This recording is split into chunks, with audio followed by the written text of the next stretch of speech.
Welcome back. Well, the huge HBO hit Game of Thrones continues to captivate fans right now as its 8th season gets underway. Guess what? You can meet some of the stars from the show this weekend at Collective Con in Jacksonville. We're excited to welcome some cast members to Studio 5 right now. Here joining us, Richard Brake, who played the Night King. Richard, good morning. Good morning. Luke Barnes, who played Rast on the show. Hey, Luke. Hello. Josef Altin as Pyper is with us. Hey, good morning. And Miltos Yerolemou as Syrio Forel. Did I get that right? You did. Happy Easter. Happy Easter to you. And if you're a huge Game of Thrones fan, as I know so many of you are out there, you can give us a call right now with your questions for the cast. It's 549-2937. What are your theories and questions about the show? Tweet us at Melissa in Jax. Emails to First Coast Connect at WJCT.org. All right, you guys are going to be at Collective Con today through Sunday at the Morocco Shrine Auditorium in Jacksonville.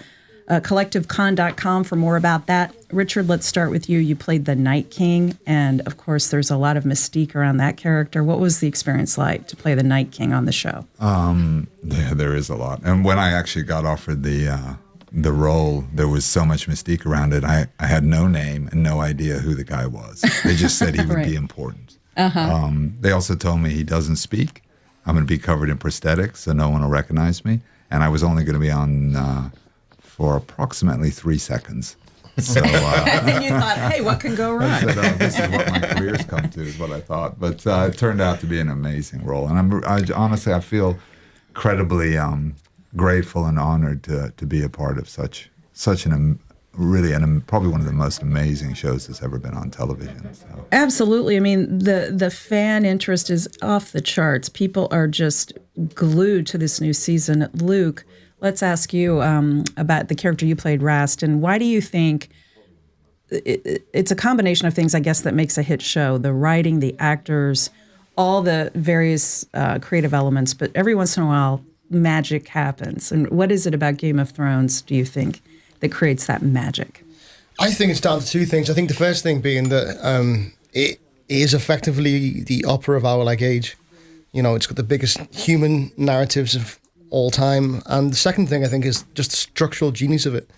I mean, the whole thing is based on twists and turns, and you know, our minds change on characters and our empathies change, and we're constantly surprised. And also, it's just epically production-wise. The production is just epic in scale. I think it's those things. It's like the structural, the story, the characters, and just the size of it. That's a really boring answer, but I think it's right. Yeah, it is epic in scale. Yeah. Joseph, you played Pyper. What was it like to shoot some of these scenes and be on location? And tell me a little bit about the process and what that's been like. So amazing to be part of Game of Thrones, and just how big it is behind camera as well. You've got so many people behind the camera, which you don't hear about, you know. You've got the, you've got the people who make the costumes, who's just out of this world and brilliant. You've got all the so much crew, and it's just amazing to be a part of such a collaboration. Mm-hmm. And it's just one big family, and everyone's just working so hard just to make a fantastic show, you know. Sure. So it's just been so nice to work with everyone and see what other people do on the show, and everyone's just been amazing. It's 549-2937 to connect with the stars of Game of Thrones. Miltos, you played Syrio. You're a master sword fighter. What's it like to train? I want to ask all of you that. Did you have to undergo sword fencing training to play this part? What was that like? It's interesting because on the breakdown that you get from your agent, from the casting director, Nina Gold, it actually specified that they wanted someone with sword fighting experience. So I considered that something illegal nowadays. but they were looking for someone, and for the first time, I mean, actors have all sorts of skills that they put on their CVs. And maybe they're not all true. Yes. Yeah, sure. Generally speaking, Yeah, when we right. say we ride horses, Yeah.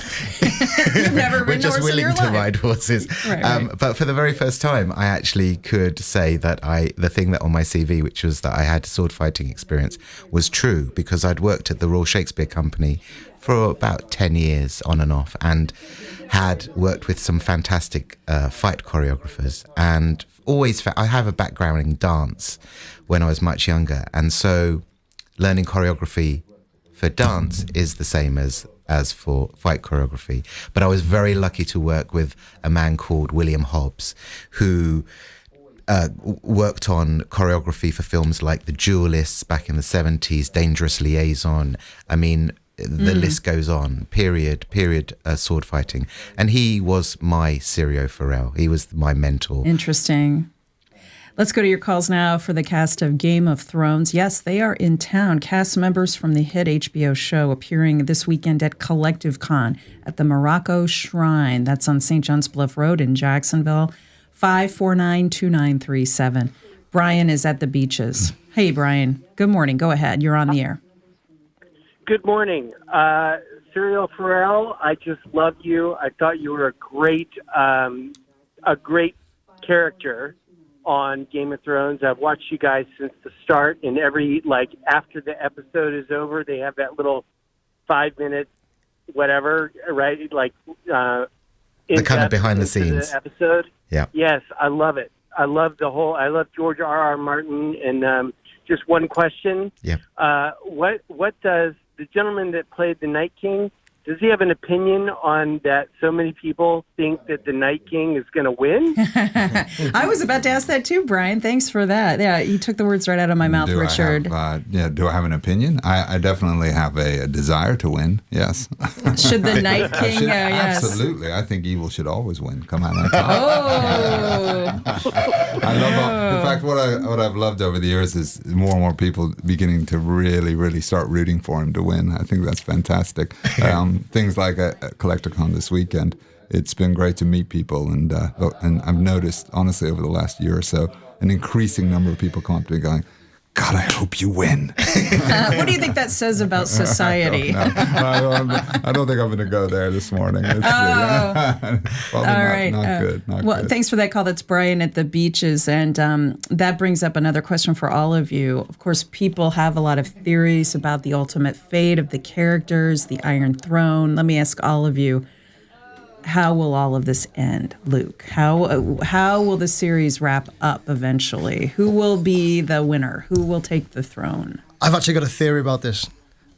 Okay. So I think that, I don't know, if you assume that George Martin wrote the story based on British history, it's based around his big influence was War of the Roses, and the way that story ends is that there's a dissolution of the throne, and we establish a parliament, and we live with a figurehead but democratically elected government. I think that would be a great ending to the world, but maybe not the most interesting television ending. That might disappoint some fans. Yeah, massively. It doesn't really matter if you established democracy. Yes. But yeah, Joseph, what do you think? It could be anyone. I think Arya, but how everyone's saying, who will end up on the throne, there might not be the throne at the end of it. Or everything might just get destroyed and demolished, and there might be a twist, in other words. Yeah. Only Bran knows. Okay. Only Miltos, Bran. your thoughts? I have to say straight away that I don't know anything about the ending, so I'm speculating purely out of the top of my head. But I have a feeling, or at least if I was creating the last moment, it probably would be someone will have to sacrifice themselves to achieve what they need to achieve. And that's all I'm saying. And who would that be? I reckon it would be very interesting if John, and I have to say this is not my idea, I heard it yesterday and I thought it was really good. Jon Snow and Daenerys obviously have a relationship at the moment which is going to splinter, and maybe one of them may have to sacrifice the other. That would be sort of Now we're kind of getting into almost Hunger Games type territory. But I love that idea, and I think it sounds very George R.R. Martin. So, Okay, Richard Brake, our Night King. What do you think? I'm just rooting for myself to be sitting there. Of course. Now, a minute ago, you talked about the difficulties of playing this character who doesn't speak, who has all this prosthetic and makeup, but yet you still conveyed this menace and this chilling aspect. That's, I would think, an interesting challenge for an actor to do. It is, and it definitely was. It's I think that a lot of it came from just the experience of having played very evil characters for about 30 years of my career. So I'm very And you look like the comfortable with that. nicest guy in the world, by the way, in person. Yeah, that's yeah. My kids wouldn't say that when they haven't done their homework. But it's I think a lot of it came from just the experience of being in playing characters that are in very dark places. And I actually had the experience on my first day of filming Hard Home, the episode where I raise the dead and John's sailing off in the boat, running away from me, where I'd finished the first day of filming and I got home and I thought, really, what's this whole thing about? And it really dawned on me how I'm the most evil character in this incredible world. And just doing that was a real eye-opener for me. Let me ask you, too, all of you. Right after the presidential election, the creator George R.R. Martin tweeted, "Winter is coming." And I know you're actors, not politicians, but is this show capturing the zeitgeist of the times in terms of our politics, the divisiveness in America? Is it riding that wave too? I can't speak for America, but definitely for Britain. I mean, you know, we can see our parliament tearing itself apart over Brexit, when actually the bigger things we need to address are fundamental things like climate change. Yeah. Or, So you see Britain as going through this divisive, dark time. absolutely, Yeah. in parliament and anecdotally in community is completely divided. Everyone's, you know, tribalism is Yeah. ruling, and that's very Game of Thrones. Yeah, The I love medieval aspect to the way we're approaching things and dealing with each other feels brutal, really. Yeah. Joseph, you agree? Yeah, I do. In the 90s, things felt more normal, but now it is a bit dark. You're seeing a lot of things on social media, a lot of negative stuff, a lot of things on the news. More stuff on the news now where they're kind of pushing negativity, I feel, back in the UK. And everything, with Brexit, it's like, was there any need? And it's like Game of Thrones, a little bit like Brexit. I don't know what the hell's going on. You're not alone. We're trying to follow it on this side of the ocean, and we're kind of scratching Does our it make heads. sense? Yeah. Well, with all of that said, you guys are going to be at Collective Con this weekend. It is at the Morocco Shrine on St. John's Bluff, Friday through Sunday. What can fans expect when they come out to see you in person and connect with you about the show? What else on the agenda? Oh, and we definitely have some panels, I think, where people can see us all together talking, or just come by and have a chat and ask us any questions. The only thing we won't tell you is any plot twists. But other than that, Yeah, they won't give those up. No, we don't You can give those try. up. But And they try in all kinds of different ways, but never get it out of us. Hey, I don't blame you. Richard Brake, the Night King, Luke Barnes as Rast, Josef Altin as Pyper, Miltos Yerolemou as Syrio Forel, Game of Thrones stars. Give yourselves a hand, and thank you so much Thank you. It's been a pleasure. for being here. Go see them at Collective Con this weekend. We'll be right back, everybody. So right now I'm filming a TV show called Cursed in England, which it'll be on Netflix. But I've got a lot of good stuff coming out. I got Rob Zombie's 3 from Hell coming out in October, which is a fantastic film. I don't think it's going to be Rob's best film, including Rob. And I got a movie called Perfect Skin, which I shot in England a year or so ago, which should be out sometime later this year as well, which I'm really proud of.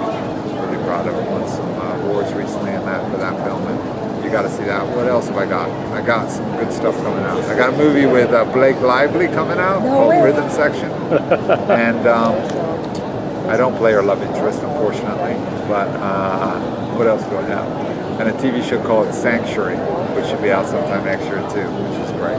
And then a lot of stuff I forgot to think. But anyway, that's it, man. At the minute, well, I was involved with something which hasn't come out yet, and my name hasn't been mentioned, so I probably can't talk about it. But the movie's coming out in December. If you know what movie's coming out in December, but I'm coming out in. Got it, I gave it away. And then I've got another little movie. It's only a small part, but Chernobyl, which was a natural disaster by the government over there, and heartbreaking. So that's coming out soon. Done Top Boy season 3. Drake funded a little bit of it, so he's really liking the show. So that's going to be on Netflix. So that's going to be big in America as well, which is nice. And at the minute, just going up for like really good meetings. Some I haven't heard yet. Some I haven't got at all. So I'm just basically just going back to meetings now. Hopefully, get another good job to go back to. So I write scripts for my main job. This is something I do on the side. But I've just closed a show in London, the Young Vic Theatre called The Jumper Factory, and I've got another one coming back at the Young Vic Theatre in Leeds Playhouse in 2019. And I'm currently making a couple of movies for, well, ASAP will be for a few years, but I'm in the midst of that at the moment. And a couple more theatre pieces and a bit of television for the next year. So hopefully it all goes fine and we all make some money.